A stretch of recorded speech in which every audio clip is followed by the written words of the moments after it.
Hey everyone, and welcome back to our series looking at how to choose a gang for Necromunda.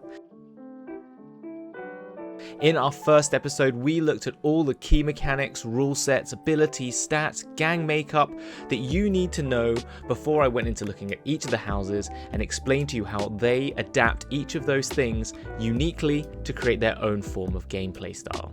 So now in this week, we're going to be looking at our second set of gangs, which I've called the non-house gangs. They only really differ from the house gangs in the fact that they aren't affiliated with a high house of Necromunda, but like them, they have a set series of rules and lore that Games Workshop have defined to create a unique type of playstyle for them. And then next week, we're going to look at our third and final set of gangs, which I'm calling the independent gangs or open gangs. I can't really determine a good enough name for them, but what they are a set of gangs where Games Workshop offers you options or a series of choices to make to determine their type of playstyle. So what are these gangs we're going to look at today then? First up, we have the Corpse Grinder Cult. They are a chaos-fueled, rage-injected, cannibalistic cult, all in worship of the Blood King Khorne himself. They are hulkier than a Goliath and probably the most OP gang in the game. We've then got the Genestealer Cults, humanoids infected with a gene-morphing Tyrannid curse, which is all set to sow disorder and disruption amongst the many hive cities of Necromunda in advance of any Tyrannid invasion coming to seek that biomass. Then we have the Nomads and Prospectors, the two gangs that roam the ash wastes in search of either survival or treasures amongst the apocalyptic wasteland. Then we have the Ogryns gangs, which are basically ogres in space. Huge hulking models, huge guns, very slow, very powerful. Not much more to say than that. And finally, the Palantine Enforcers, the Imperial's very small stamp on the world of Necromunda. This Judge Dredd-like police force tries to exact some form of law and order in aid of Helmor, the Lord Protector, as well as the Imperials above him.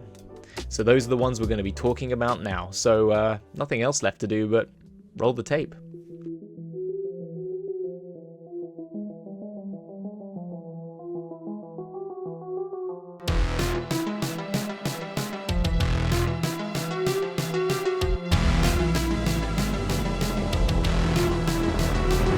So first up, we have the Hungry Hippos with Chainswords, aka the Corpse Grinder Cult. This cannibalistic, Khorne-worshipping, rage-fueled gang, which comes from the meat-packing industry of the Underhive, is probably got the most to offer with probably one of the least complexities. And that is because they are probably the most overpowered gang there is in the game. And why is that? Well, because they are stronger than a Goliath, tougher than an Orlok, faster than an Escher, and sneakier than a Dalak. On top of that, that is not all, on top of that, they have things called masks, which they can adorn themselves with, which can put on top of them skill sets that require other gangers to take either willpower checks or cool checks before they can even bother to charge or attack them.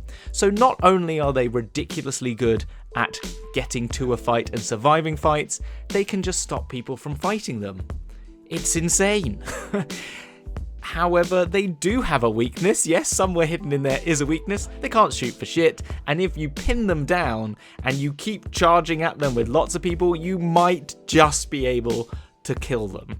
So, yeah, they have on top of this particular specialist skill sets in savagery, as well as things called cult icons as their special mechanic, which just allow them to add much more rage-fueled ferocity to their game. So I think in essence all this gang proves is that it pays to be a chaos cultist. Khorne delivers their bays all the best gifts, and with that there's not a lot of complexity to the game because everything is sort of good apart from the shooting skills. And with that, that makes it quite an easy choice to make. You just put them with great melee weapons and you can just keep rolling relatively okay and you'll probably do well.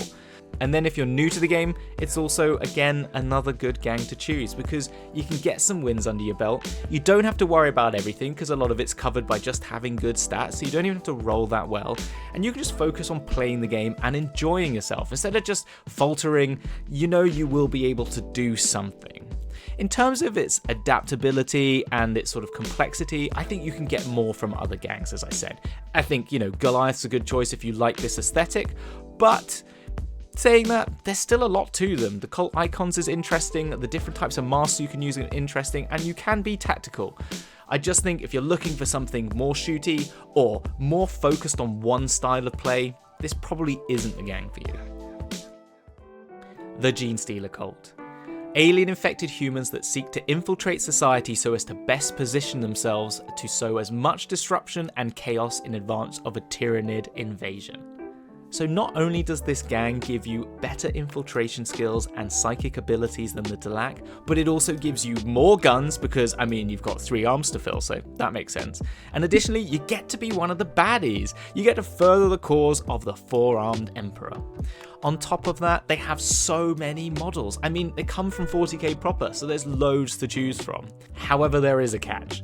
They have 1 wound champions with 3 toughness, which means not very high rolls to get them off the board. Yet, it is in their versatility where they thrive. As I said, loads of models, loads of gun options, and the weird powers, which is their form of psycho powers. If you successfully roll a willpower check, you can use one of the 3 following options.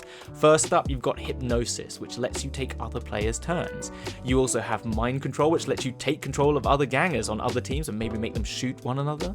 Or, lastly, if you want to get your Jedi/Sith on, Force Blast, which means you can push other gangers away. So basically, if you like the idea of the Delac, but you want them to be more psychic and a little bit more Sithy, then definitely go for this gang. And additionally, it's a really great way of transitioning either back or forth from Necromunda to 40k because you've got the same army. The Nomads. These tribal peoples roam the Mad Max-inspired hellscape that is the Ashen Waste, able to meld seamlessly into that environment, ready to jump out upon any unsuspecting ganger who dares to cross their path. Their gangers have some of the best mobility and long-range shooting stats there are in the game. They're also very sneaky. Well, less sneaky in the Delac and Genestealer Cult way, more hidden and hidden in plain sight. This is because they have these wasteland skills, which lets them use the terrain board and the environment to their advantage, so that they can become unsuspecting to other gangers. However, their versatility is limited. They're okay at melee, they have a sort of limited weapon choice, and there aren't as many models. But some of the models they have are some of the most beautiful in the game, and their cool bug-like horseback riders are really, really awesome, so I'm in love with them. I think when you're going to come for a choice for the Nomads, it really comes down to those things. Either it's an aesthetics and lore based thing, because they have some really cool lore, really interesting models, and if you love the Fremen from Dune, that can bring you into their game.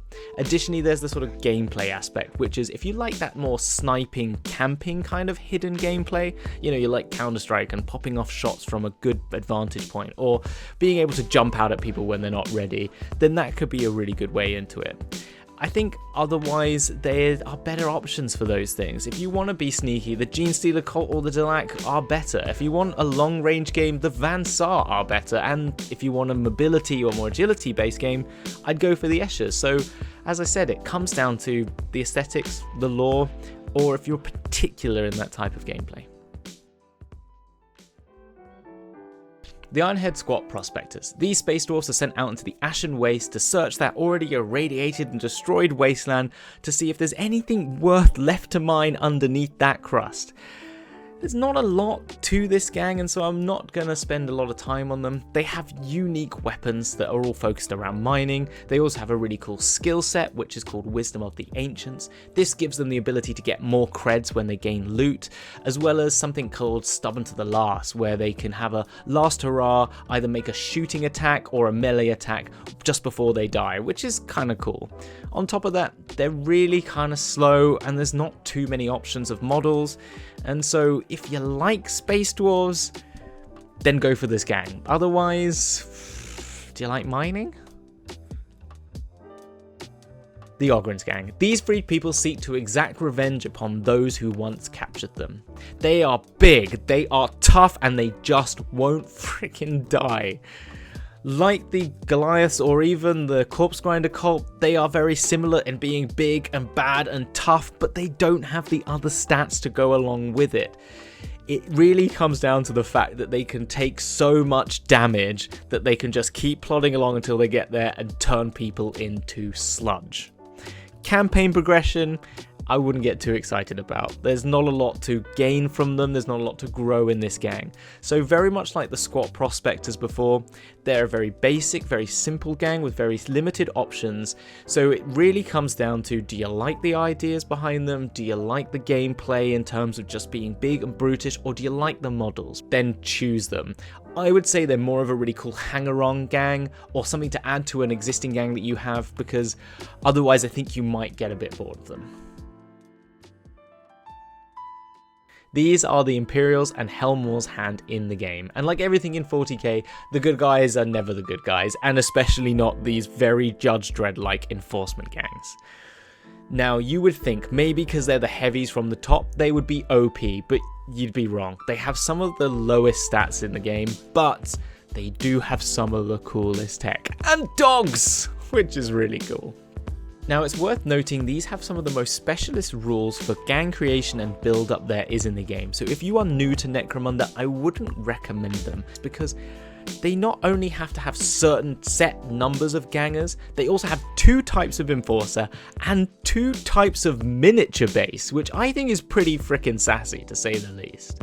And their specialist skills in the form of drills is what is so unique and so thematic to this gang. It just builds on all that complexity of gang composition, because they are all about working as one, getting your team to enact and manage threats or perform actions as a unit. And that's what you're running. You are running a controlled and drilled and managed unit of law enforcement, or like an army-based people. So if you're maybe not min-maxing, but you really like to work on your gang composition really intricately and work on those tactics in a really sort of controlled and combined force sort of way, instead of one unit doing all the good stuff, then this is definitely the gang to go for.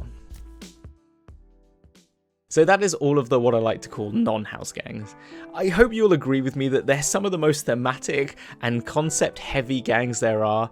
I really enjoy a lot of them, and even though some like the Ironheads or the Ogryns are quite like lacking in depth, I still think they're very cool, and if you love that sort of gameplay, they will be great for you. They're the sort of gangs I think that you either love or hate. They're very Marmite in that way. And next week we're going to be looking at what I'm deeming the independent gangs. These are the gangs where GW gives you a series of options within their rule set to create whatever hecking gang you like. And because of that, they can be the most individual, the most personal, and sometimes the most wildest and crazy gangs there are. I mean, I recommend Googling them, because some of them are super cool. You can bring any model into this, any GW model. Take your Age of Sigmar, take your Warhammer 40k, bring them in, or just kit bash whatever you like, because that is the aim of these gangs. So, what are these gangs, I hear you cry? Well, there are 3 options, I tell you. The first up is the Helot gangs. These are your Chaos Cultists. You can choose Tzeentch, you can choose Nurgle, and you can raise Demon Spawn and have a whale of a time. Or you've got the Venators gang, where you basically create a group of bounty hunters set out into the wilds of Necromunda. Or finally, the Outcast gangs, which sneaky peeky is the one I'm choosing in Taylor for Gangers, which, yes, I've had conversations about. It's happening. Get excited. More to follow. Anyway, I've had a lot of fun making this episode, and I'm really looking forward to what's coming up. So until then, don't forget, you take care of yourselves in the Underhive. See you next time. Bye, everyone.